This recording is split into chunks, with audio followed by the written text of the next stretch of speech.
بسم الله الرحمن الرحيم والصلاة والسلام على أشرف المرسلين سيدنا محمد صلى الله عليه وسلم.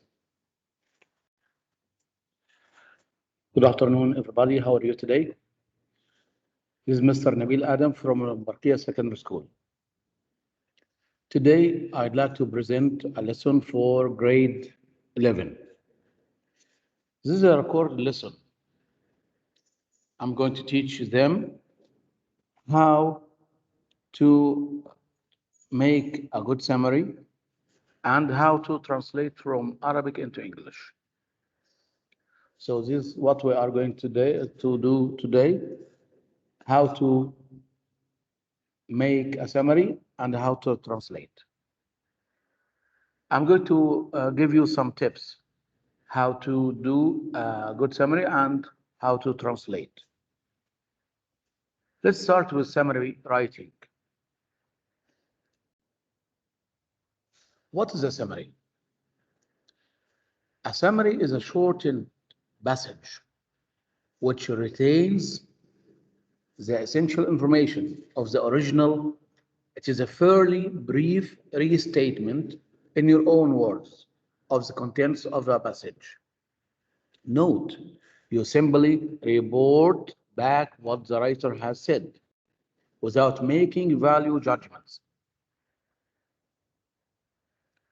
Characteristics of a good summary. A good summary can be understood without reference to the original. It is a faithful reproduction of or contains only the ideas or information of the original. It is brief without any unnecessary detail. It is a readable, unified whole. This is the rubrics, or these are the rubrics of the summary making. Here, when teachers correct the summary making question, they have to apply these rubrics. Please have a look at the following table. Here, you will get 30 marks for the content or the relevant of ideas, and 20 marks for paraphrasing, writing in your own words. And you will miss 5 marks if you have spelling and grammar mistakes. And you'll miss 5 if you don't write in a paragraph format. So the total mark is 60. So here are some summary tips and techniques you may use.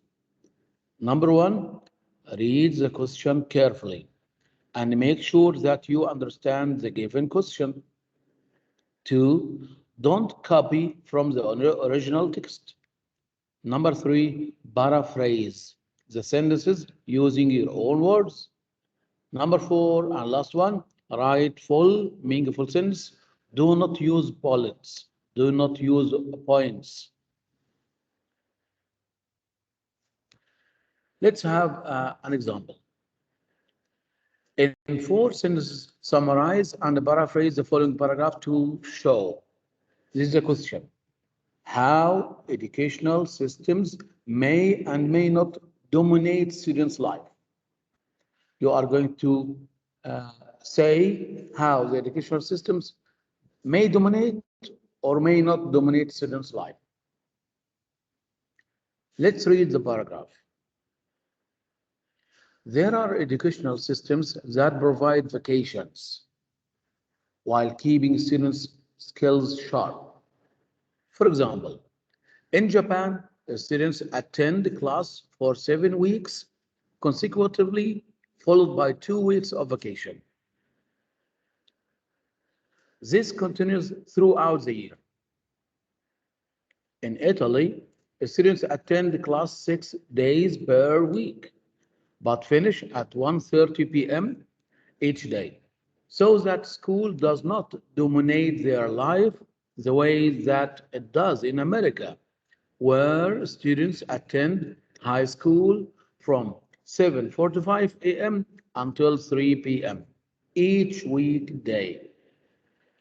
In areas where there are not enough classrooms, older students attend classes in the morning while the younger kids go to school in the afternoon. So In this paragraph, here we have some examples for educational systems in different countries. The first one in Japan, and second one in Italy.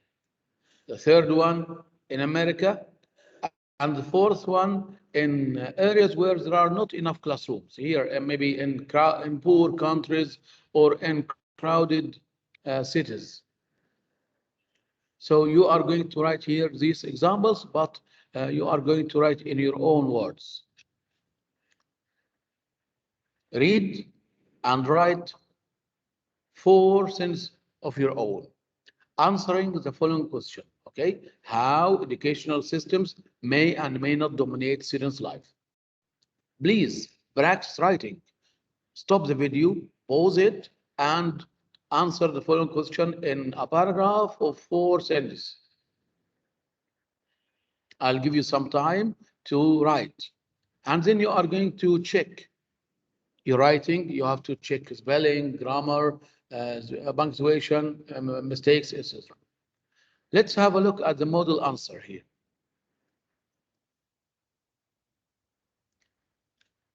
These are the answers or the original sentence in the paragraph. For example, in Japan, students attend class for 7 weeks consecutively, followed by 2 weeks of vacation. Now we are going to paraphrase it in your own words. So we should have the same meaning, but in our own words. In Japan, students study for 7 weeks and get 2 weeks off. Okay. In Italy, students attend class 6 days per week, but finish at 1:30 p.m. each day, so that school does not dominate their life. How to paraphrase this sentence? In Italy, students study class 6 days a week and end at 1:30 p.m. daily instead of each day, daily. So school does not affect their life. Here, school does not dominate their life. I change it into school does not affect their life. In America, where students attend high school from 7:45 a.m. until 3 p.m. each weekday. In America, students study from 7:45 a.m. to 3 p.m. daily, so the school affects their life. Each weekday, I change it into daily. So the school affects their life. This is the right answer for America. Here in America, the school affects the students' life. In areas where there are not enough classrooms, older students attend classes in the morning while the younger kids go to school in the afternoon. In some poor countries, older students study in the morning, but children study in the afternoon. Now, let's write these sentences in a paragraph. In Japan, students study for 7 weeks and get 2 weeks off. In Italy, students study class 6 days a week and end at 1:30 p.m. daily. So school does not affect their life. In America, students study from 7:45 a.m. to 3 p.m. daily, so the school affects their life. In some poor countries, older students study in the morning, but the children study in the afternoon. So I have written the summary in a paragraph of about 4 sentences. And I paid attention to punctuation marks, spelling mistakes, grammar mistakes, using the same tense. Here I use the present simple tense in all the sentences. Okay, now let's have another example. This is a story. This is a story from an exam. Here, let's read the question first. In 4 sentences of your own, mention 4 problems that Mr. Gray may face when he reaches a village. This is the question. You are going to write a paragraph of 4 sentences, how or what the 4 problems that Mr. Gray may face when he reaches a village. This is the question. You have to understand it. Yeah, then you have to underline the four sentences from the story, and then write it in your own words, paraphrasing it or paraphrasing them. Mr. Gray traveled a lot on business. He sold machines of different kinds to farmers. It was not really a very exciting job, but Mr. Gray had a big car, had always been interested in farming, and he was quite happy with his life. So these things here talks about his life. He enjoys his life. This is not the right answer we are going to answer, or this is not the answers for the same question. We should look about or look for the problems. He had a big car. He had a big car and usually enjoyed driving it for long distances. But he was quite satisfied to go by train sometimes too, especially when the weather was bad. So he travels by train when the weather was bad, when he cannot drive his car, so he takes the train. One of Mr. Gray's problems was this is one of his problems. Yes, we have to underline from this.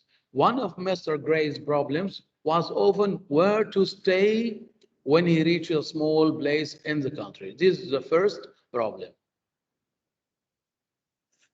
He doesn't know where to stay when he reached a small place in the country. Country means the village, the countryside. He didn't find food, but found it annoying. Here, we notice here the question or the story is in the past, and you are going to answer the question in the present.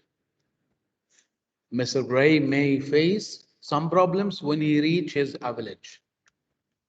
He didn't find food, but found it annoying when he was given a cold room.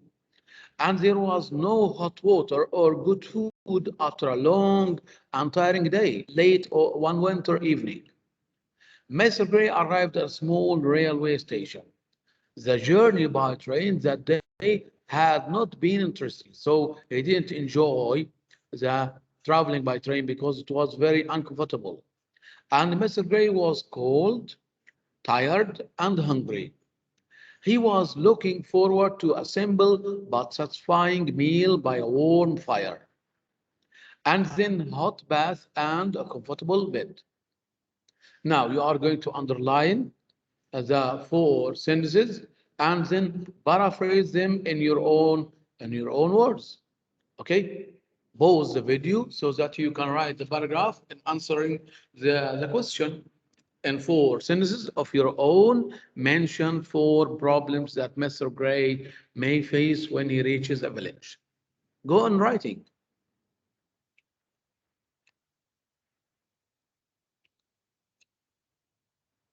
Let's have a look at the model answer here.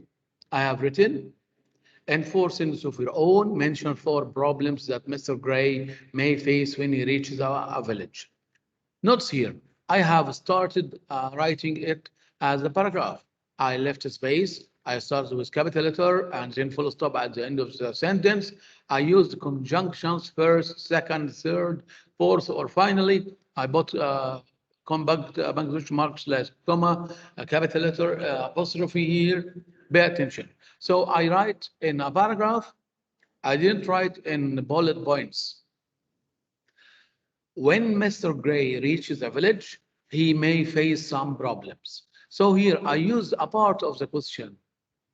Mention four problems that Mr. Gray may face when he reaches a village. When Mr. Gray reaches a village, he may face some problems. What are these problems? First, second, third, fourth. First, he doesn't find a suitable place to stay in. Second, he doesn't find warm and delicious food. Third, traveling by train is uncomfortable. Fourth, he can't have a hot bath or sleep in a comfortable bed. So I write the summary in a paragraph. I used the punctuation marks correctly. I checked my spelling and my grammar. Okay, this is a good summary. And I didn't write more than 4 sentences. That's the first one is topic sentence, and I mentioned the 4 answers. Okay, now let's move to the next one, translation. Translation. I'm going to write and give you some tips how to write a good translation from Arabic into English. Here are some tips you can use. Translate the meaning, not words. Translate the meaning, not words. Avoid a word-for-word translation. Keep your sentence short. Find keywords. Write a full sentence. Check your spelling and punctuation. Write a draft. First to change, modify, and improve your writing. Begin with a noun. Write your final copy at the end. Again, these are the tips for writing a good translation. Translate ideas, not words. Use proper connectors, conjunctions. Keep things short. Pay attention to coherence. Writing the ideas.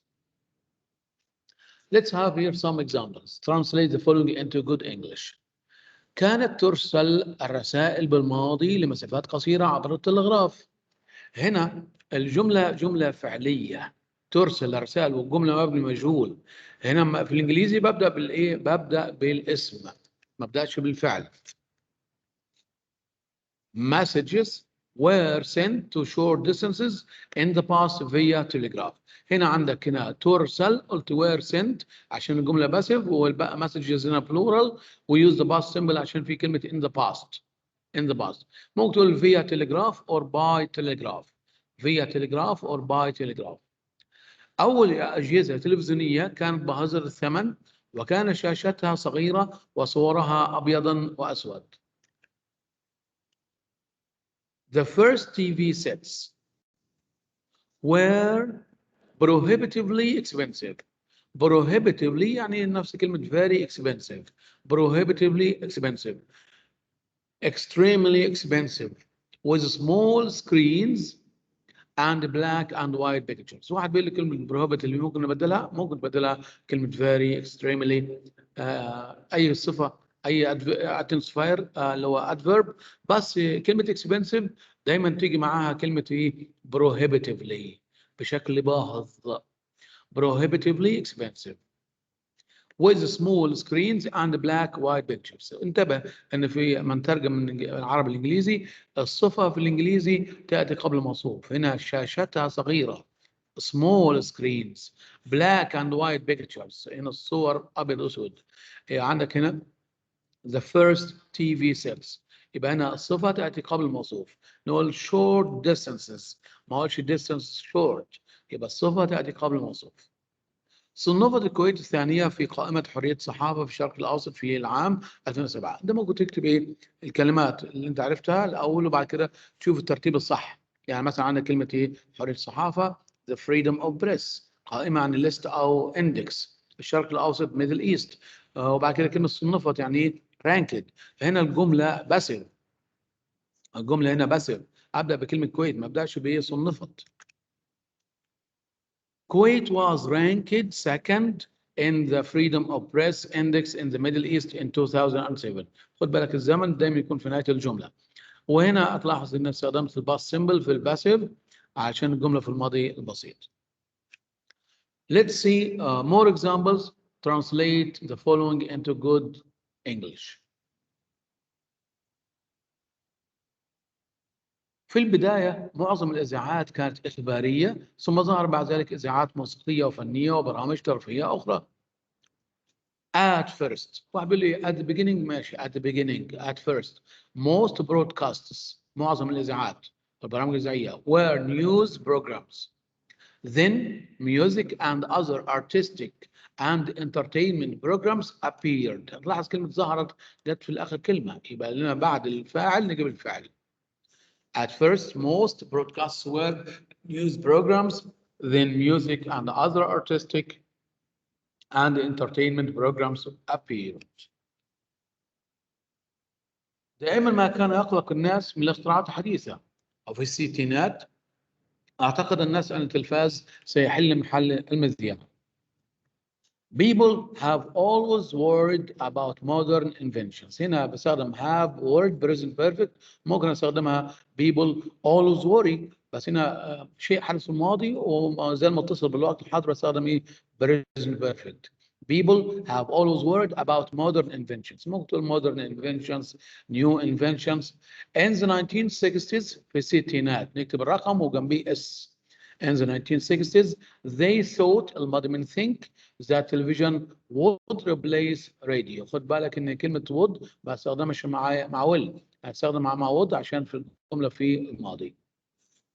People have always worried about modern inventions. In the 1960s, they thought that television would replace radio. بدأ استخدام المذياع في الكويت في عام 1951. وبحلول عام 1998 أصبح بالكويت 11 محطة إذاعية تقدم بأربع لغات مختلفة. يعني المذياع اللي هو الراديو. أبدأ بإيه؟ كلمة راديو. The use of the radio. هنا استخدام المذياع. The use of the radio started in Kuwait in 1951. هتلاحظ هنا الكويت الأول بعد كده التاريخ. المكان قبل الزمان. by يعني بحلول يعني قبل before by اللي هي بحلول. By 1998 there were 11 radio stations 11 محطة إذاعية. 11 radio stations presented مقدمة أو تقدم in 4 foreign languages. The use of the radio began in Kuwait in 1951. By 1998 there were 11 radio stations presented in 4 foreign languages. Next. إن ما يجعل الإعلام موثوق به ومقبول لدى الناس هو سهولة وسرعة الخبر بعد التأكد من صحته. What makes هنا إنما يجعل what makes the media reliable موثوق به and acceptable مقبول to people لدى الناس is the ease الاسم من easy is the ease and speed of reaching the news وصول الخبر after making sure بعد التأكد of its authenticity كلمة معناها هي التأكد من صحتها الصحة authenticity or correctness ممكن تكتب كلمة دي correctness. What makes the media reliable and acceptable to people is the ease and speed of reaching the news after making sure of its authenticity. Correctness.